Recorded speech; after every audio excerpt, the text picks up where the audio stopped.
오늘 저는 여러분들과 은혜의 말씀을 나누기를 원합니다. 빌립보서 3장 12절로 14절을 말씀을 통하여 과거를 잊어야 미래가 보입니다라는 제목으로 말씀을 나누기를 원합니다. 자, 빌립보서 3장 12절로 14절 제가 봉독해 드리겠습니다. 내가 이미 얻었다 함도 아니요 온전히 이루었다 함도 아니라 오직 내가 그리스도 예수께 잡힌 바 된 그것을 잡으려고 달려가노라. 형제들아, 나는 아직 내가 잡은 줄로 여기지 아니하고 오직 한 일, 즉 뒤에 있는 것을 잊어버리고 앞에 있는 것을 잡으려고 표대를 향하여 그리스도 예수 안에서 하나님을 위하여 부르신 부름의 상을 위하여 달려가노라. 아멘.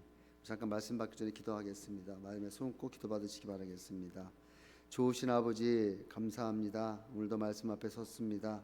오늘도 말씀을 통하여 깨달아지게 하시고 말씀을 통하여 하나님의 음성으로 들려지게 하여 주셔서 듣는 자나 전하는 자나 말씀 안에서 은혜의 시간 되게 하여 주시옵소서. 감사하며 예수님의 이름으로 기도드렸습니다. 아멘. 이제 25년도 거의 한 달 정도 남은 것 같습니다. 우리가 지난 주간까지 감사에 대한 설교를 시리즈로 같이 나눴는데요.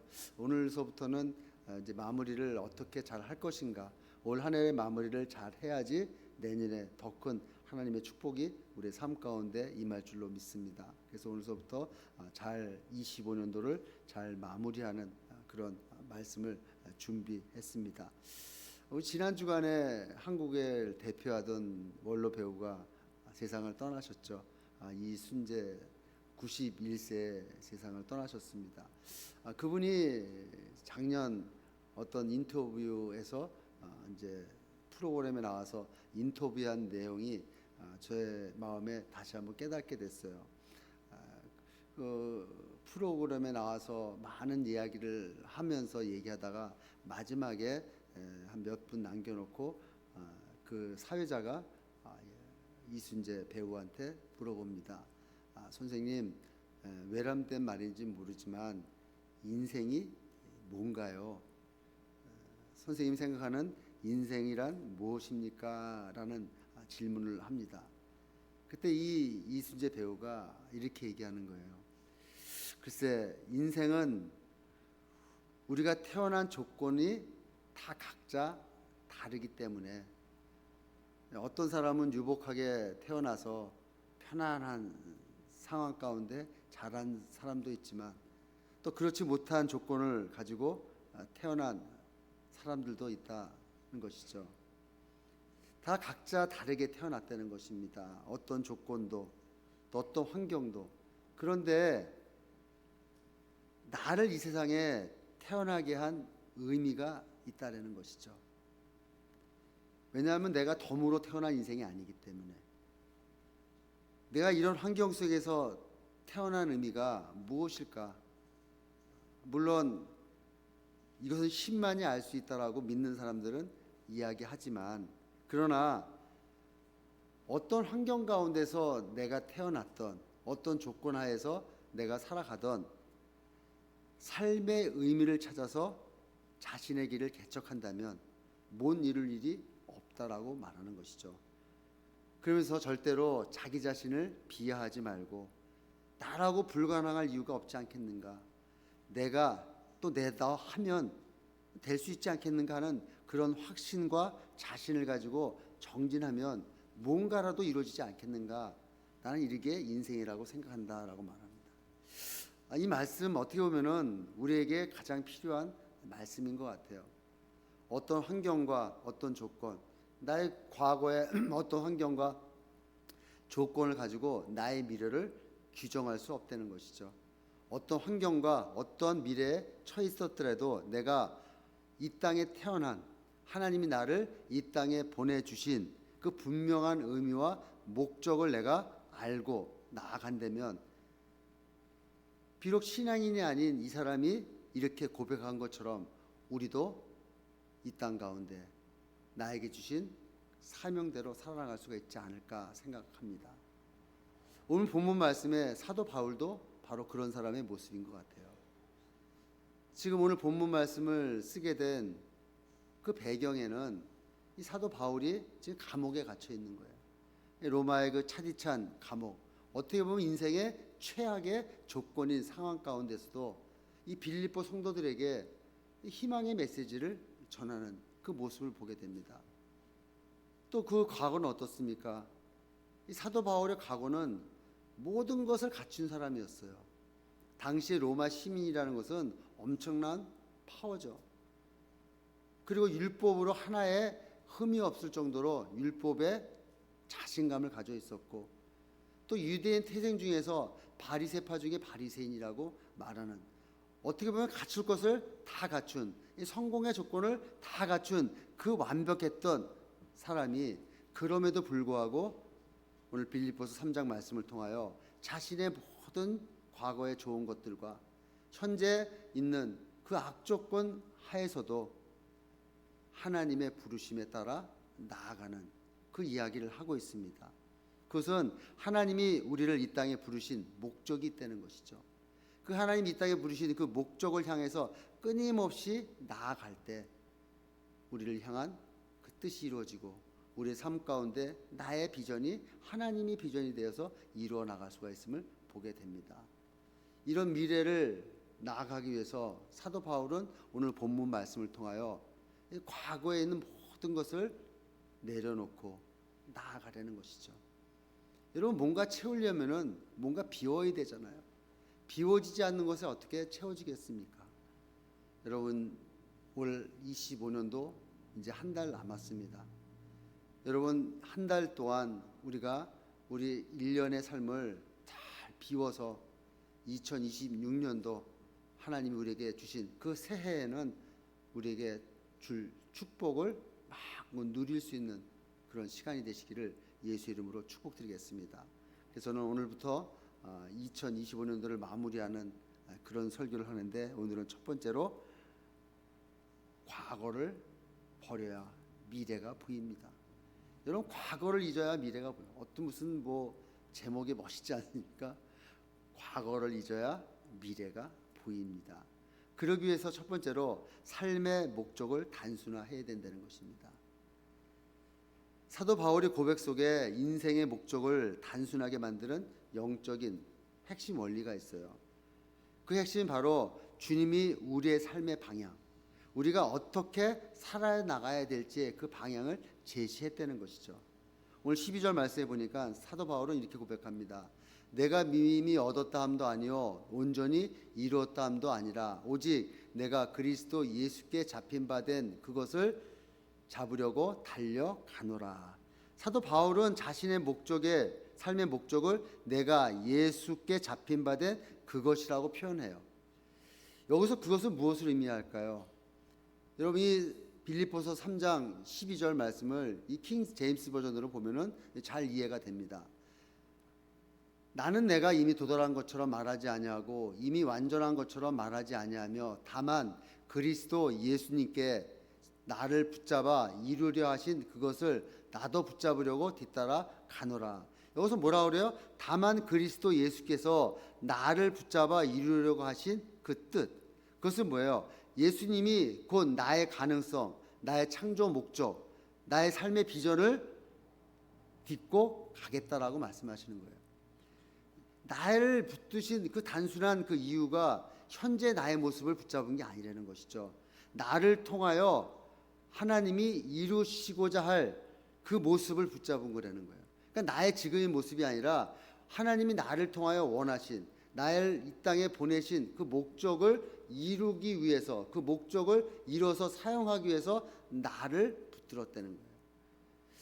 여러분, 미래에 완성되지 못한 그 미래 불완전한 내 모습을 예수님께서는, 하나님께서는 완전하게 보시고 그 완전하게 이루어진 그 모습을 만들기 위해서 나를 부르셨다는 거예요. 사도 바울도 그것을 따라 쫓아갔다는 것이죠. 저는 어제 이 한 주간 이 말씀을 묵상하면서 이 말씀이 참 와닿더라고요. 현재 나의 모습을 보고 붙잡은 것이 아니라 앞으로 나를 통하여 이루어질 그 모습을 보고 나를 붙잡았다는 거예요. 여러분, 우리는 이런 생각을 하죠. 내가 예수를 믿은 것 같고, 내가 교회 나온 것 같고 내가 의지적으로 하나님을 만난 것 같은데 그렇지가 않다는 거예요. 하나님은 나를 통하여서 하나님이 이루고자 하신 그 목적을 만들어 나가기 위해서 나를 붙들어 주시고 나를 찾아주시고 나를 선택했다라고 말하는 것입니다. 이런 사도 바울은 어떻습니까? 사도 바울은 예수님을 잘 믿었던 사람인가요? 아니에요. 예수님을 핍박하고 교회를 핍박하고 교회를 멸절시키기 위해서 동분서주 했던 사람입니다. 오죽하면은 자기가 살고 있는 그 예루살렘을 넘어서 타국까지 가서 믿는 사람을 잡아들일 그런 열정을 가진 사람이에요. 그래서 대제사장들한테 그 공문을 받아가지고 그 근처 국가인 다메섹으로 가려고 노력하지 않습니까? 사도행전 9장 2절에 보니까 다메섹 여러 회당에 가져갈 여러 공문을 청하니 이는 만일 그 도를 따르는 사람을 만나면 남녀를 막론하고 결박하여 예루살렘으로 잡아오려 함이라. 그러니까 그 도는 뭐야? 예수를 믿는 사람들을 다 붙잡아서 예루살렘으로 데려오겠다라는 그런 열성을 가진, 어떻게 보면은 반 그리스도, 반 예수, 이런 이 사도 바울을 하나님께서, 예수님께서 부르시는 모습을 보게 됩니다. 그 도를 따르는 자들을 찾기 위해서 다메섹 수상으로 갈 때 주님께서 나타나시잖아요. 사울아 사울아, 네가 왜 나를 핍박하느냐? 주님, 당신 누구십니까? 내가 언제 당신을 핍박했습니까? 교회를 핍박한 게 나를 핍박한 거다라고 말합니다. 나는 네가 박해하는 예수다라고 말하는 거예요. 여러분, 이 예수를 만난, 예수님의 붙들림 받은 이 사도 바울은 이것이 자기가 하나님 찾기 전에 하나님이 나기를 찾아오신 것을 깨닫게 되고, 이것이 자신한테는 은혜요, 자신한테는 구원이라는 것이죠. 여러분, 우리도 마찬가지예요. 이 땅 가운데 내 멋대로 내 마음대로 살다가 어느 날 하나님이 부르셔서 여러분 은혜 받은 거 아니에요? 여러분 구원 받은 거 아닙니까? 바로 우리가 하나님을 찾기 전에 하나님 먼저 우리를 찾으셔서 우리를 구원해 주시고 우리를 이끌어 주시고 우리를 하나님 자녀 삼아 주셨다는 것이죠. 여러분, 사도 바울은 이 관계, 이 압도적인 하나님의 은혜를 평생 잊지 않고 이 감격이 그 인생의 목적이 되고 그 인생을 단순화시키는 모습을 보게 되는 것입니다. 그는 이렇게 고백하는 거예요. 예수께 붙잡힌 바 된 그것을 잡으려고 자신의 삶의 모든 것들을 다 내려놓고 이 삶의 목적을 단순화시키면서 예수 그리스도를 위해 살아가는 그 모습을 보게 되는 것이죠. 사도 바울은 깨달은 것입니다. 예수님께서 나를 붙들으신 이유가 있구나. 그 이유 하나만 붙들고 살아가는 것이 나의 인생의 성공이요, 나의 인생의 하나님이 기쁜 인생이다라고 말하는 것이죠. 그때부터 그의 인생은 단순해졌잖아요. 주님을 기뻐하시게 하기 위해서, 주님이 맡기신 그 복음을 전하기 위해서 죽을 둥 살둥 모르며 나아가고, 또 예수님을 알기 위해서 그 그림을 또 찾기 위해서, 또 주님 원하는 삶을 살기 위해서 자신이 변화되는 그 모습을 보게 되지 않습니까?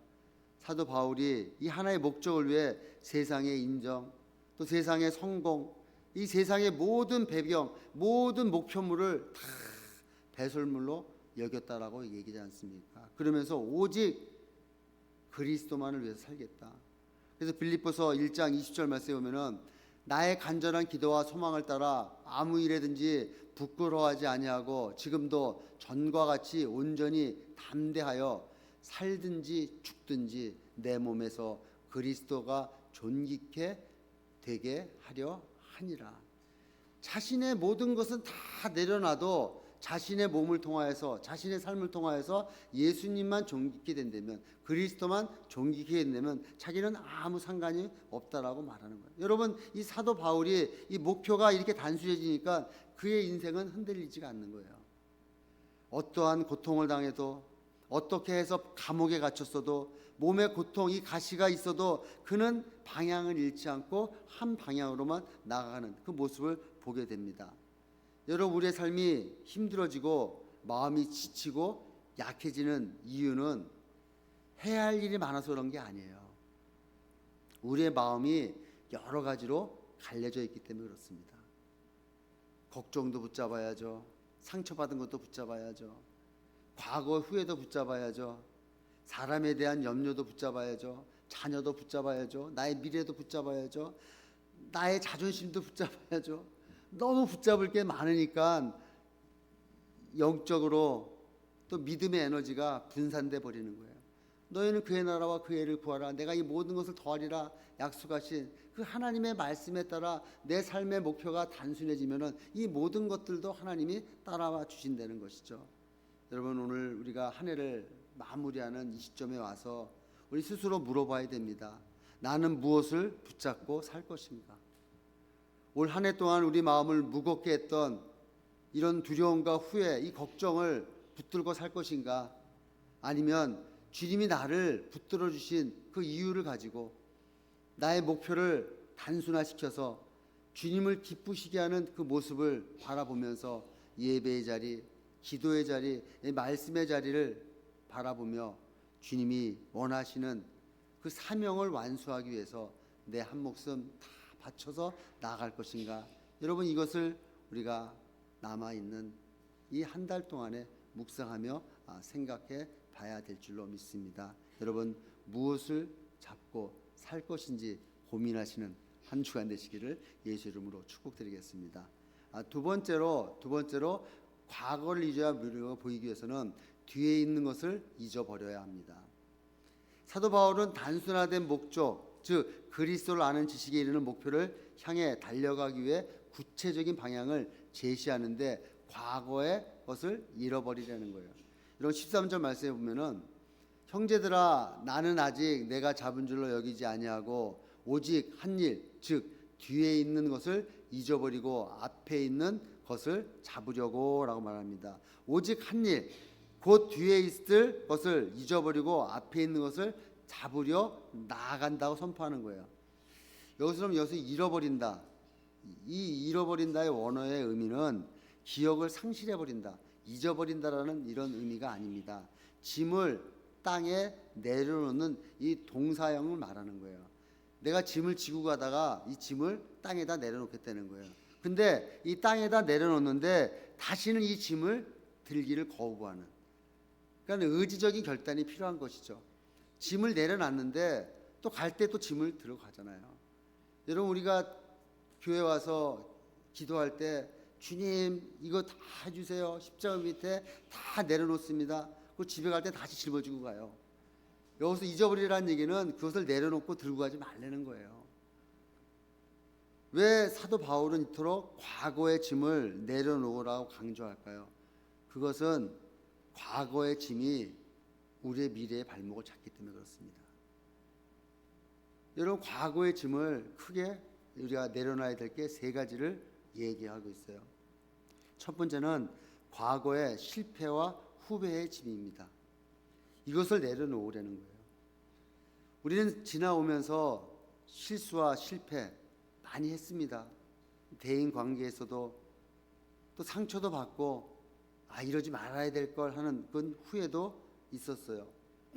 사도 바울 역시 후회될 삶을 많이 가졌지 않습니까? 얼마나 많은 믿는 자들을 핍박을 했습니까? 특히 스데반을 돌로 쳐 죽일 때 앞장서서 주도했던 사람이 바로 사도 바울 아니겠습니까? 그는 그 과거에 만약에 붙잡혔다면은 그 위대한 사역을 감당하지 못했을 거예요. 그러나 과거에 그 잘못한 것을 십자가 앞에 내려놓고 철저히 회개하고 돌이킴으로 말미암아 하나님의 그 회복의 은혜를 나는 것이죠. 그러니까 그걸 벗어놓고 그걸 내려놓고 주님 맡겨주신 그 한 가지 일에 집중해 나가는 모습을 보지 않겠습니까? 그 시편 103편 12절에 보니까 동이 서에서 밴 것 같이 우리의 죄과를 우리에게서 멀리 옮기셨으니 하나님이 용서했다는 거예요. 우리가 회개하고 돌이켰을 때 하나님이 용서한 거를 자꾸 들춰내서 내가 들고 가지 말라는 것입니다. 예수님께 앞에 진정 회개했다면 하나님께서 잊었으니까 우리도 잃어버리고 그 짐을 내려놓고 나가려는 것이죠. 그래서 고린도서 5장 17절 말씀처럼 그런즉 누구든지 그리스도 안에 있으면 새로운 피조물이라 이전 것은 지나갔으니 보라 새 것이 되었도다. 여러분, 과거의 아픔과 슬픔과 그 고통은 다 주님께 맡겨놓고 그리스도 안에서 새로운 모습으로 나아가시기를 바라겠습니다. 두 번째로 우리가 내려놓아야 할 짐은 과거의 성공과 자랑의 짐입니다. 여러분, 보통 잊어버리면은 잘못된 거, 실수한 거 이런 것만 얘기를 해요. 근데 중요한 것은 자랑할 것과 성공할 것도 내려놓으라는 것입니다. 사도 바울은 율법의 지식과 로마의 시민권, 또 바리새인으로서 철저한 신앙을 가졌던 그런 사람이에요.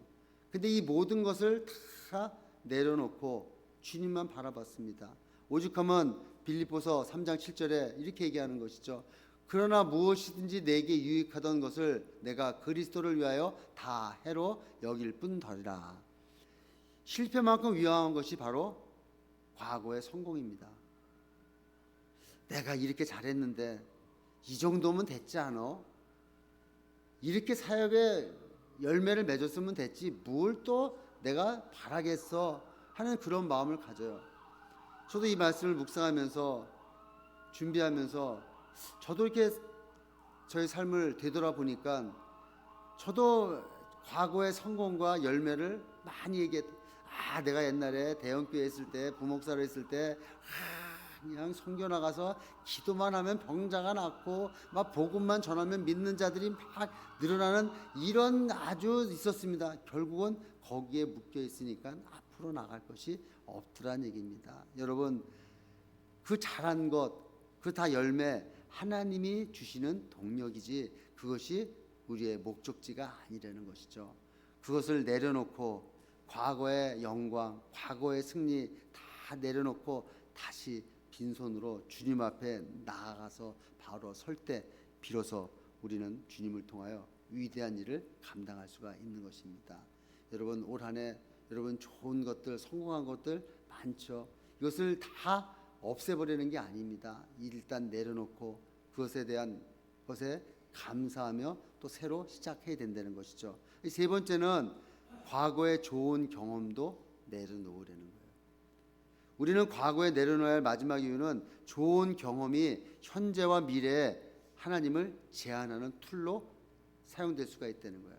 그러니까 하나님을 그 틀 안에 갖춰놓고선 요렇게 역사하겠지 하는 그런 모습.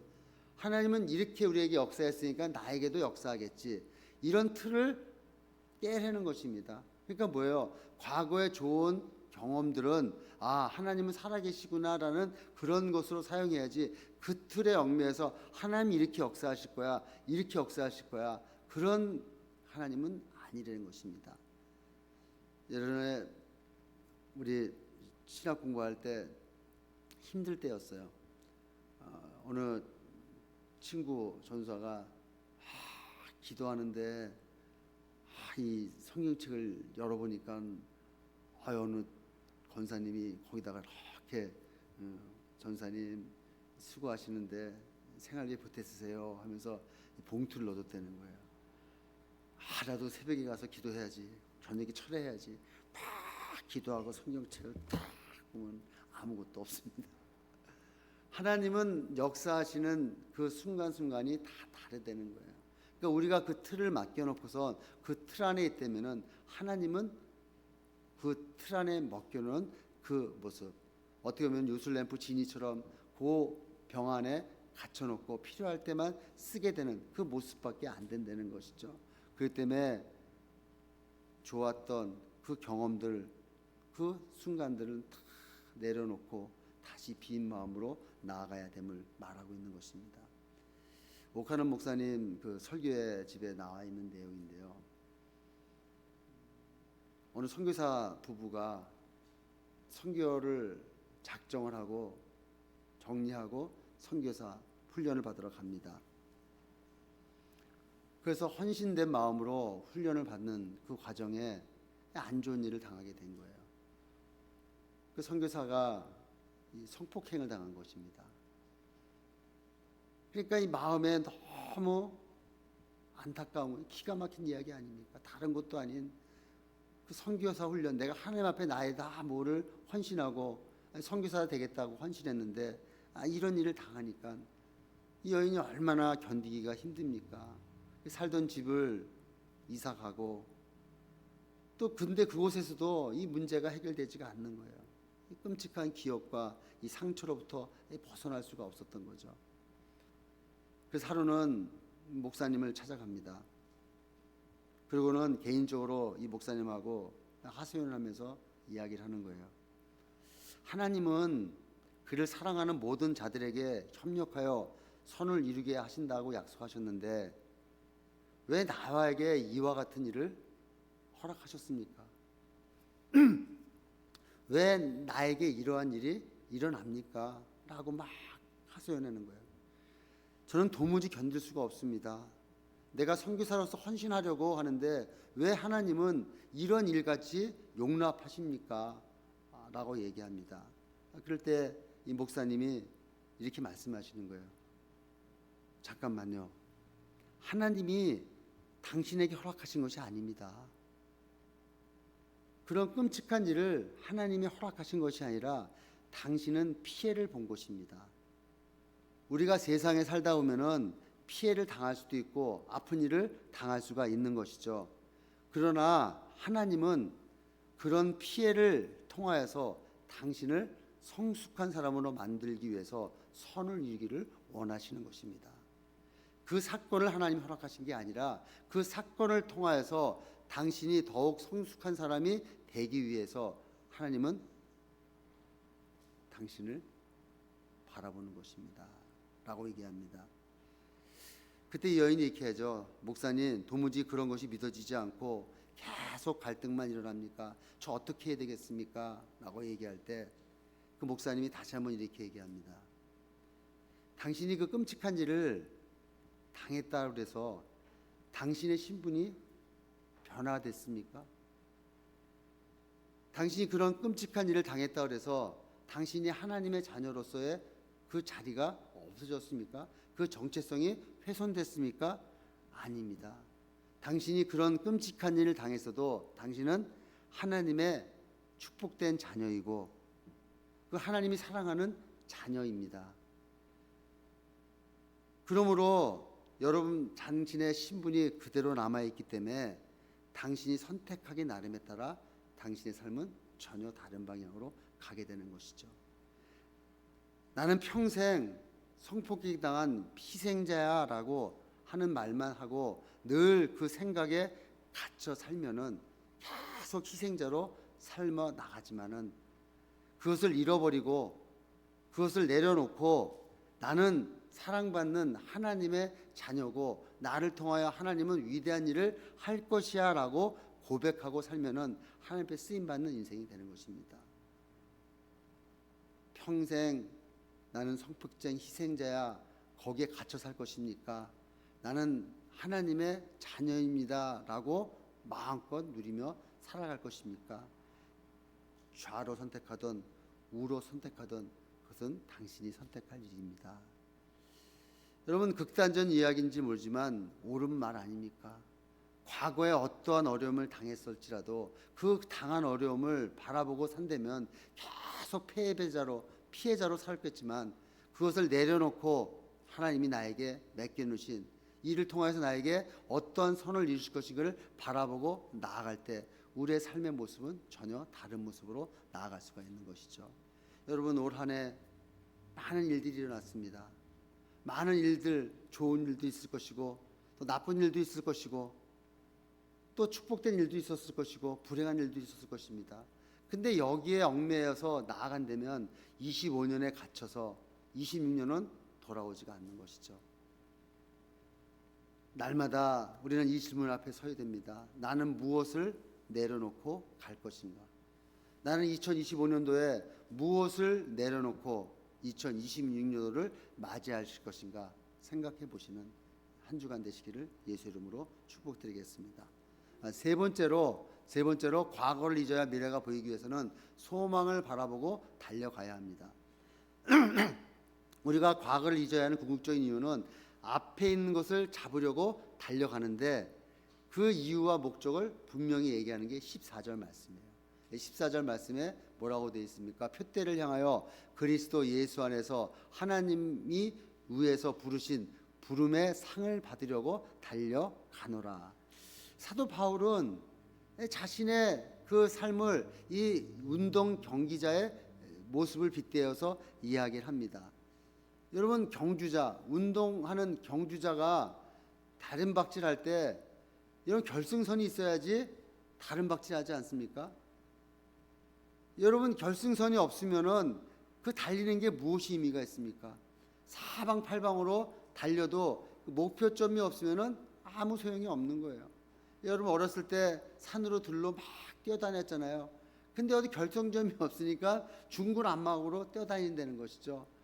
그러나 결승점, 그 표대를 세워놓으면은 그 표대를 향하여서 달려갈 수가 있는 것이죠. 사도 바울이 말하는 것은 뭐예요?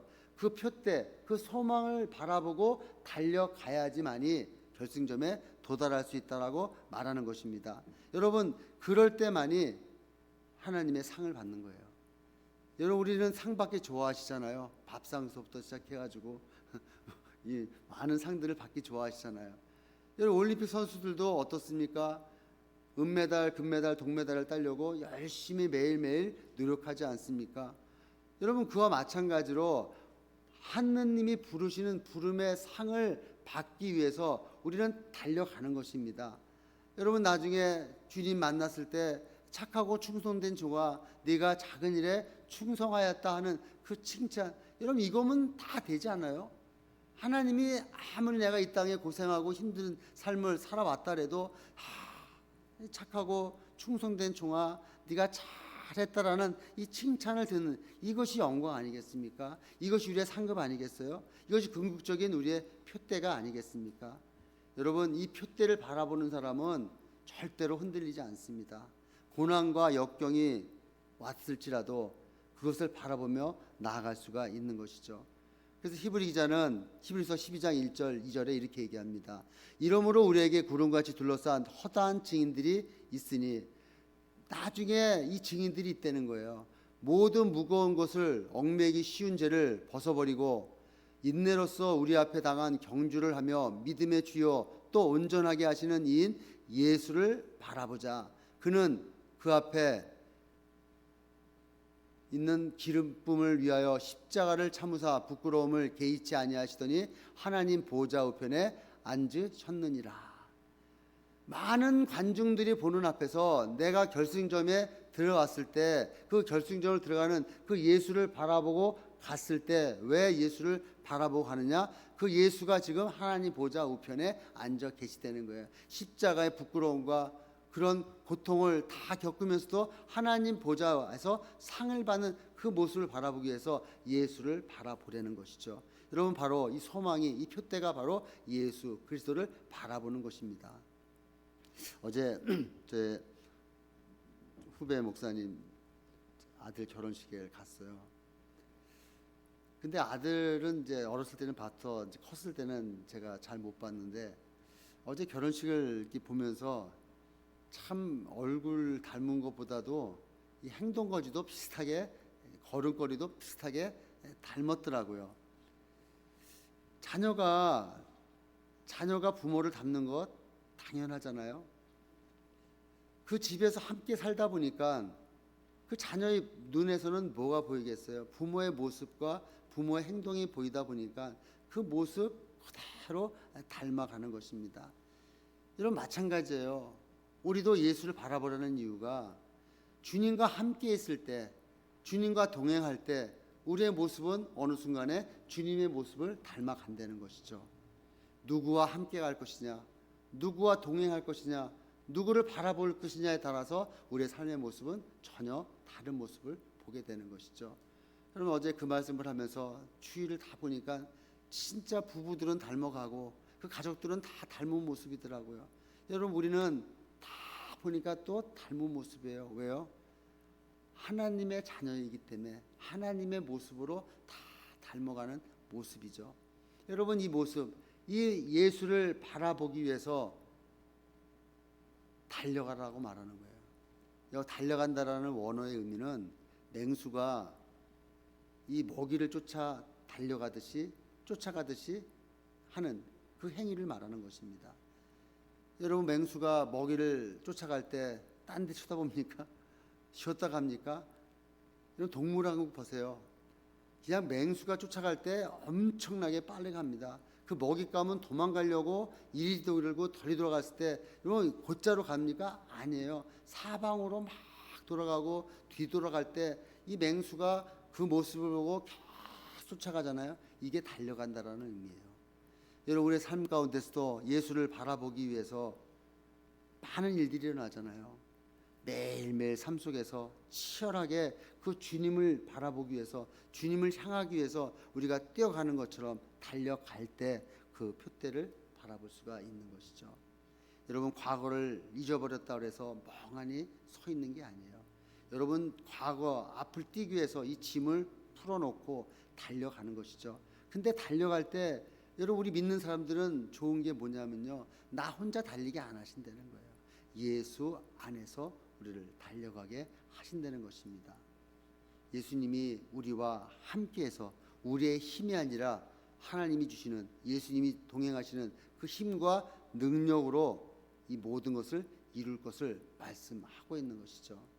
사랑하는 성도 여러분, 2025년도를 잘 마무리해야지 2026년도 밝은 미래를 바라볼 수가 있습니다. 그래서 삶의 목적을 단순화하셔서 오직 그리스도 예수께 잡힌 바 된 그것, 하나님이 우리에게 주신 그 소명을 우리의 삶의 에너지로 삼고 거기에 집중하시기 바라겠습니다. 그리고 과거를 잊어버리세요. 후회와 실패는 물론 과거의 자랑까지도 주님한테 맡기시고 뒤를 돌아보지 마시고 앞을 향하여 나가야 됩니다.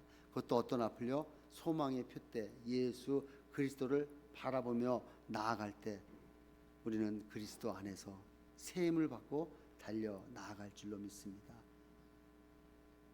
한 주간 감사를 묵상하며 11월에 감사를 묵상하며 12월 지나면서 하나님, 내년에는 우리에게 어떤 말씀을 주시겠습니까?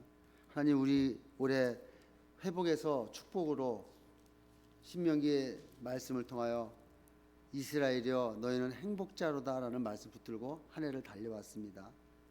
하나님, 2026년도 우리에게는 어떤 말씀을 주시겠습니까? 라고 기도했을 때 하나님이 이 말씀을 주셨어요.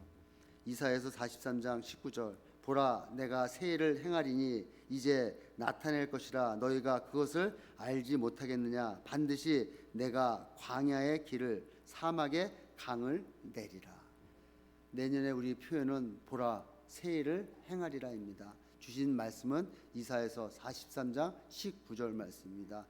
광야에서 길을 내시고 광야에서 사막에서 강을 내신다. 없는 길을 하나님이 만들어 주시겠다라고 말씀하셨어요. 이 말씀 붙들고 올 한 해 잘 마무리하셔서 내년에는 하나님 주시는 새 길을 이어나가는 한 분 한 분 되시기를 예수 이름으로 축복드리겠습니다. 아멘. 기도하겠습니다. 좋으신 아버지, 감사합니다. 과거를 잊고 미래를 향하여 달려가는 믿음의 경주자들이 되게 하여 주시옵소서. 소명교회가 2026년에 하나님이 주실 그 새 일을 기대해 봅니다. 그러기 위해서 2025년 12월 한 달을 하나님 잘 마무리하는 시간 되게 하여 주시옵시고 2025년도에 못 이루어진 일들을 2026년도에 이루게 하시고 2025년도에 힘들었고 어렵고 낭망된 것들을 다 내려놓고 이제 새로운 마음으로 나아갈 수 있도록 한 달 그 시간을 우리를 정결케 준비케 하여 주시옵소서. 감사하며 예수님의 이름으로 기도드렸습니다.